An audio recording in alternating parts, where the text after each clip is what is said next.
السلام عليكم ورحمة الله وبركاته. رؤية حلم حروق الجسد في المنام. رؤية الحرق في الوجه في المنام بيدل على الفساد في الدين والخلق.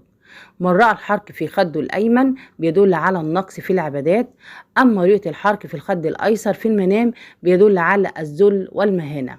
أما إذا رأيت حرق في الجبين بيدل على زوال السلطة وذهاب المنصب بسبب الفساد. رؤية وجه الأخت محروق في المنام بيدل على سوء الأخلاق. من رأى التشوه في الوجه من الحرق في الوجه بيدل على السمعة السيئة بين الناس. رؤية حرق وجه الوجه بالماء الساخن في المنام بيدل على النقص في الصحة، وتشير رؤية حرق الوجه بالزيت في الحلم على زوال العز والجاه. أما رؤية احتراق شعر الرأس في الحلم بيدل على الفضائح وانكشاف الستر.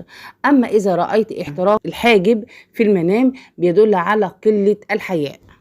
رؤية الحرق في اليد في المنام بتدل على ارتكاب ذنب عظيم.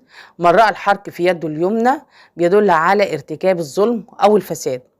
رؤية الحرق في اليد اليسرى في المنام بيدل على فساد الأخ أو الأخت. أما إذا رأيت حرق في الساعد في المنام بيدل على الفساد في الصنعة. طب رؤية احتراق أصابع اليد في المنام بيدل على الشهادة الزور.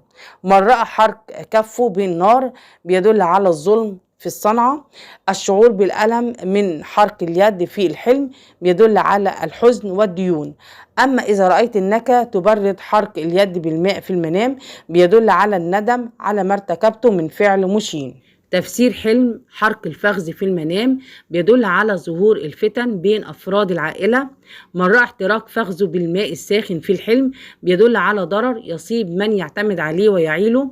أما إذا رأيت حرق الفخذ بالسيجارة في المنام بيدل على القسوة والجبروت. حلم حرق الفخذ بالزيت بيدل على المشاكل العائلية. رؤية احتراق الفخذ الأيمن في المنام بيدل على أكل مال ورثة. من رأى حرق فخذه الأيسر في الحلم بيدل على السفر والغربة الشاقة.